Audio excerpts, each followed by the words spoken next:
Hi guys, it's Chessa with Checker and Maria from Creative Grids. Hey everyone. We are here at the Checker booth at International Quilt Market in Houston, and Maria's going to talk about some of our new tools. If you're not here, feel free to leave a comment or a question and I will make sure she gets it. So whenever you're ready, Maria. Hello everyone. It's so exciting to be out and about. I have never been to Texas before. So this is my first trip and I could not be happier to be here. You know, we haven't been at market for a while, so today I'm going to show you our Alaska ruler from Edita Sitar, Krista Moser's scallop ruler, and Jean Ann Wright's 12.5-inch skinny pineapple, and a few other pineapples to go with it. So let's get started with the Alaska ruler.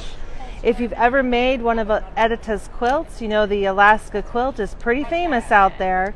She combined her 4 templates into one, so now you can cut the diamonds, the kites, the triangles for all of those wonderful squares in her quilt with the same ruler. You get the grip that we are known for, the easy to read black and white lines. Here is an example of some of the blocks. This one's probably my favorite because it's the most intricate. You get a diamond. There is a equilateral triangle and a half square triangle in each one. Those half square triangles finish out the corners. It could not be easier. Her patterns show colorations that look super complicated, but this is how simple that block is. Here's another example. We've got the diamonds, the triangles, and the half square triangles. Here is another half or triangle that finishes out in between, and just by switching colors, what fun. And another example, and another. And I made these just using the illustrations that came with the tool. This one is super simple, but even fun too. You can make 4 different size blocks. The illustrations, when you open them up, give you a picture of all the block possibilities, the instructions on how to lay that tool out onto your strips, as well as a chart for all the different sizes. You guys are welcome to ask questions while we come up here, but it is put together so well and so easy to use. Here is what a 16-inch block would look like in comparison to what I showed you before. Same diamond, equilateral triangle, half square triangle, and the same triangle here, but with different colors to give it that really great design. So in a very short time, that is the beauty of the Alaska ruler, and if you haven't tried it yet, I would encourage you to buy one and get started on it today. We're going to switch to the scallop ruler from Krista Moser next. Let me switch piles here. If you look behind me here, I've got a dinosaur quilt that you've probably seen on our sale flyer a few times. There's nothing really special about him, but they are exclusive panel prints that Checker carries, so they're always going to be the same size. I added a border and I used the scallop tool to do this. So let me show you really quickly how that is done. Here's the template. Just like the rest, it's going to come with colored, fully illustrated instructions to use it. It gives you the basics. It is up to you to be creative and make it your own. You're going to start with paper templates, and she shows you how she lays that out. That top of the ruler is your corner. So there's even a straight line here that shows the 45, so you can fit it in there. I use that same corner for all of them, and I'm going to use a different size scallop for the samples I'm going to show you here in a second. I'm going to cut papers, so I've got pairs like this. So they're peaks and valleys, and each peak and valley can be stretched and squinched in order to fit your quilt specifically, which is kind of nice. I can just create to my heart's content, right? So let's pull out. Yes, when I travel, I keep things in handy little notebooks like this. Because that panel is going to be common for me to use at work, I even marked it corner for the dino quilt. So if I hold this up, you can see there's where the corner is going to fit. I cut the papers so that they are the same width as that border that I added on. So I can just set this on here and I can draw around those templates in order to fill out the border of the quilt. As Chessa comes and goes. Let me hold 2 of those peaks and valleys together here to give you an example. It's just scrap paper, so it's paper that maybe I printed something off and didn't need it anymore. If you want fancy paper, you go right ahead, but I'm trying to use up what I've got. So you're going to cut them whatever size scallop that you want, large, medium, or small. And then when I flip them around end to end, here's my peak and valley. I can make that peak even bigger or even smaller.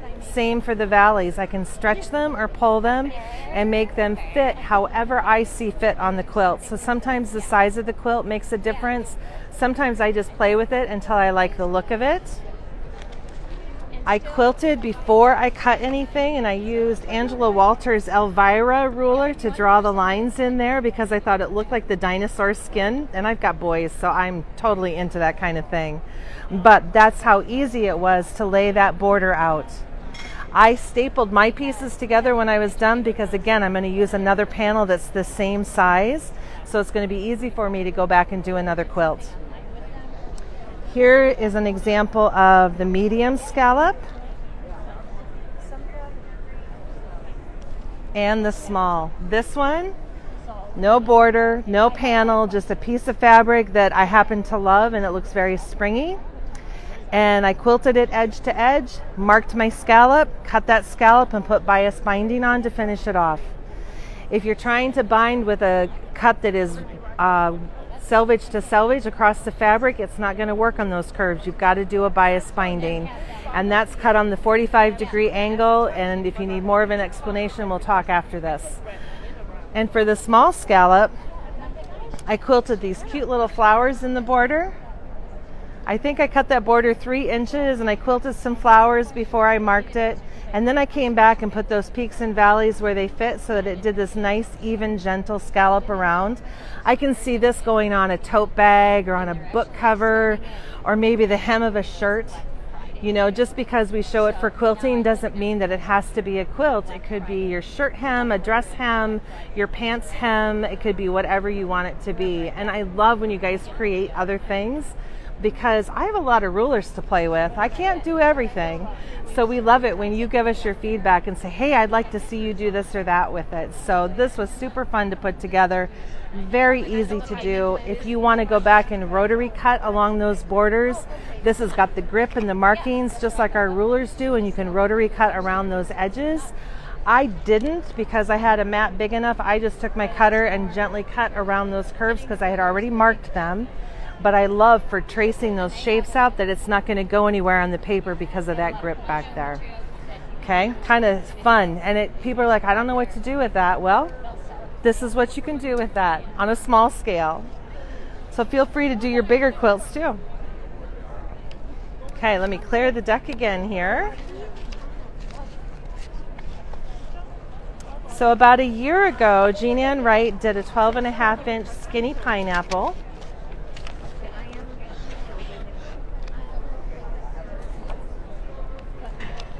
Need one of those invisible helpers to just like take things and take them away, right? But we're at market, so no. I'm just filling space while I'm swapping samples here. So our 12-inch skinny pineapple is this big. It's got marked on there what size strips to use. You're going to use 2-inch center square and 1.5-inch wide strips to do the logs for this particular pineapple. It is a big one, but you can also stop at a 6-inch. If you want to do the small block with this, this is how big it would be. If you want to do the 9-inch block, this is how big it would be. And here is the 12.5-inch block.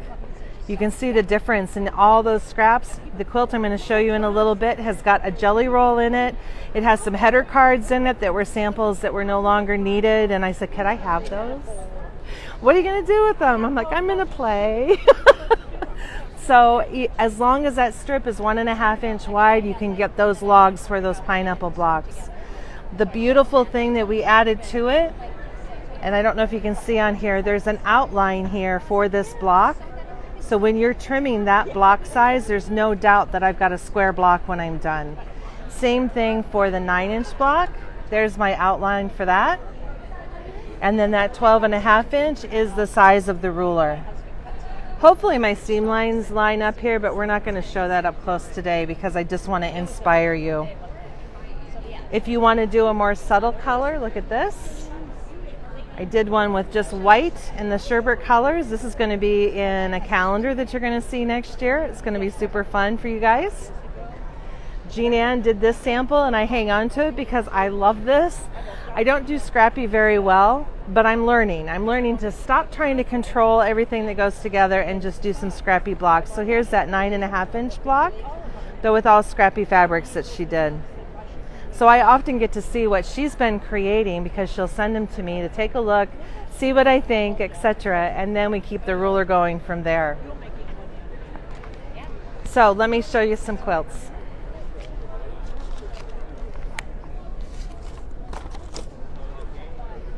If I show you that big one first, here is that skinny pineapple block,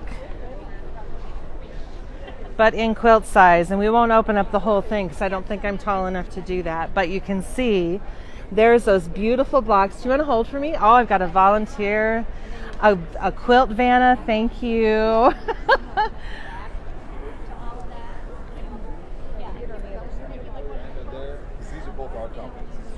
So here you go. I was playing in the office and this is what I came up with. When I first took the job, this ruler was just coming out and you needed to test it to prototype and the template. So there's a lot of stuff that goes on before it even comes to you. So there's one example. This way? Oh, hang on. Yeah, Tressa's not standing there to tell me. Thank you, girls.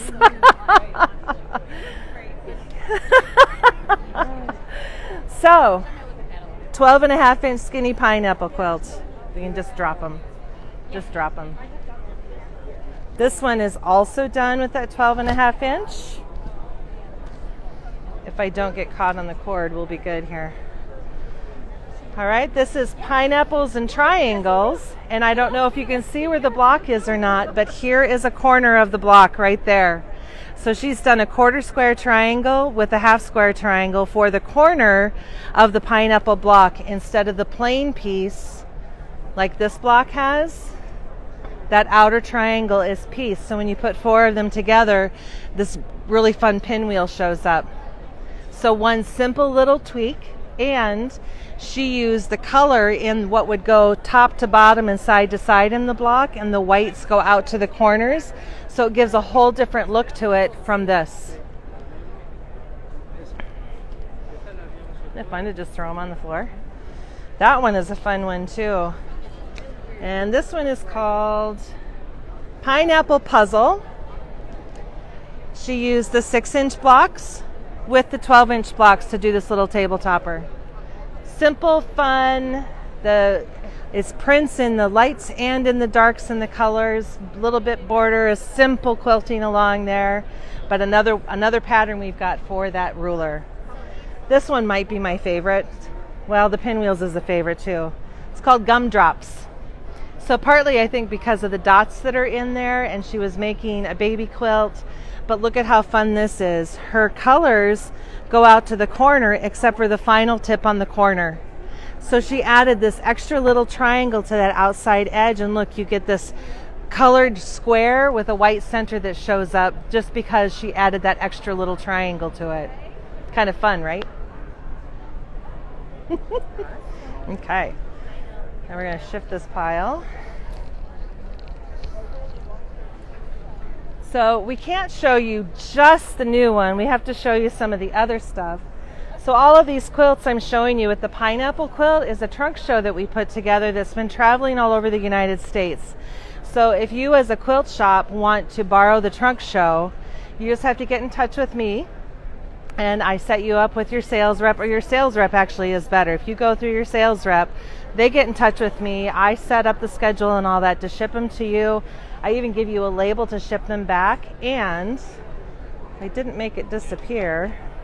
We have sheets made up that look like this, and they can be tailored for your shop. So I grouped the ruler with the patterns that were made to go with it. And you get the barcode and the description and everything, along with some of the other notions. Thank you, girls. Along with the other notions that might benefit you for the event that you're doing. This can be changed according to what you want to promote, but it's kind of a handy thing when you're borrowing the quilts to have that kind of set up for you. So that's been fun to do.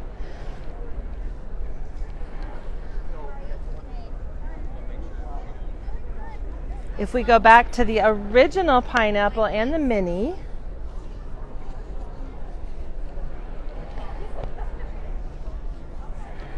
this would be the original, the CGR Jaw 3, or it's called Creative Grids Ruler Pineapple Trim Tool. So it uses a little bit wider strips, and for years this was the biggest one that we had. Just like the big one, those sizes are printed right on the ruler. You're going to need strips that are 1 3/4 inches. Your center square is cut 2.5 inches, and you're going to end up with blocks like this. This one, she alternated black and red from block to block, so you get that fun mix in there. Same pineapple block, just different colorations in the fabric.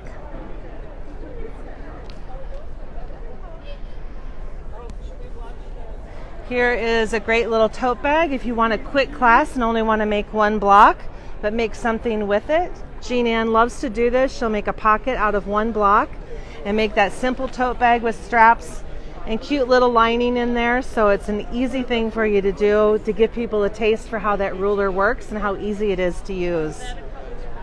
It is, yes, it is. Actually, you can take a sheet when we're done here. It is called...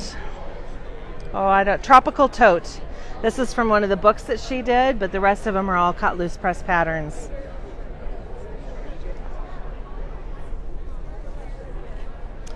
This one is pineapple. Hang on. Tropical Fruit. Hi. So this one is made with the original as well, but look at the difference. All those bright colors all mixed up in there with that fun green border out there, so it looks like tropical drinks or tropical fruits. Fun to do, easy with that ruler. The thing I love about all those trim tools is that every block is the same when I get done. So instead of having to go back and, what do I square them up to, you're squaring them as you go because you're trimming with the ruler, so they're always the same. This is one of the originals that she did with that tool, and it is called, I should have them all memorized, I've looked at them so often, Pineapple Pizzazz. Little bit softer colors than the tropical fruit, but fun nonetheless, and who doesn't love to play with their batik strips, right?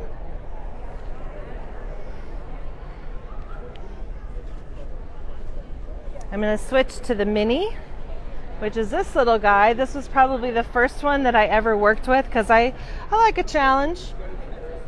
So this one makes a 4, 5, or 6 inch block. You're going to use strips that are 1 1/4 inch wide and a center square that's 1.5 inches. This is the same pineapple block, but look at the change.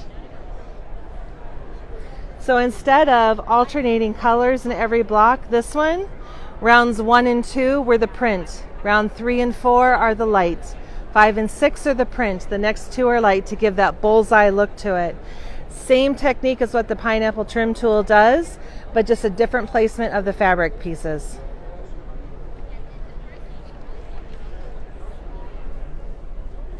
This little tote bag gives you an idea of that again. And if you look kind of close, we've got a block that has gray in the middle and the colors go out to the corners.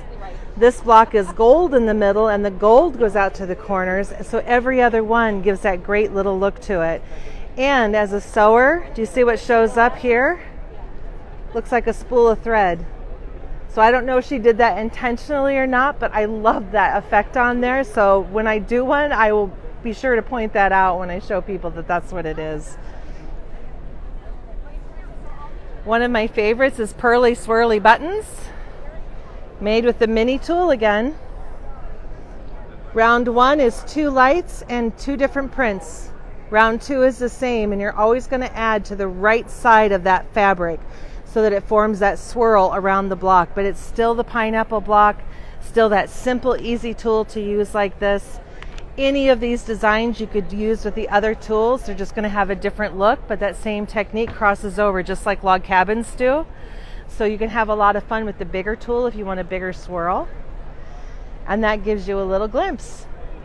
One final little treat, she took and did some projects with both of these, both the pineapple trim tool for the 4, 5, and 6 inch and the pineapple trim tool to do a pop-out technique. And I want to show you how cute those are, and then we'll say adieu. Here is a tote with one block, and if you see the middle here, she started with the mini tool and stopped right here, and the instructions on the pattern tell you which round to stop at. Switch to the original for the rest of the pocket, and look how cute that looks. You go from teeny tiny to, manageable size, not huge, but there's that pop-out block, so it looks like it's going like this. I did one in purple because I have to. I just have to do one in purple. My sides match. We'll look at hers. One side is red, one side is blue, and it's even split in half on the inside of the tote bag. Here's a cute little table runner. Pineapple pop-out table runner. One is black and then red, and one is red and then black, and there you go. And last but not least, I adore this quilt. It is called Pineapple Pop-Out Spice. And look at all the fun combinations. So not only did she do the dots in there to make it really pop, but she added sashing in between those pineapple blocks, which we don't do on very many of the projects. But look at how fun that made this quilt and makes those blocks really stand out. And the border is all different pieces, so you get that scrappy look around the outside of the quilt as well. So if you can't tell already, I have a lot of fun at my job. I get to play with a lot of fun tools, and I get to talk to a lot of really great people. So I hope if you're at market, you will come and say hello. I'm sorry? Oh yes, we are in booth number 432. There's a lot of things I don't think to say. There are some sneak peek projects that are coming out. Should we give them a peek of this? Yeah, now that I said it, we have to. If you stop by, we will talk. But we have a couple of new cutting mats coming out, a 14-inch rotating mat and a 28 by 58 table mat that you are going to love in your shops. We also added extra packs for the rotary cutter replacement blades, a pack of 10, a pack of 30, and a pack of 50. So be sure you come by and say hello. And I'd love to talk more about pineapples or whatever you need questions answered for, okay? So good to see everybody, and I'll see you all again real soon.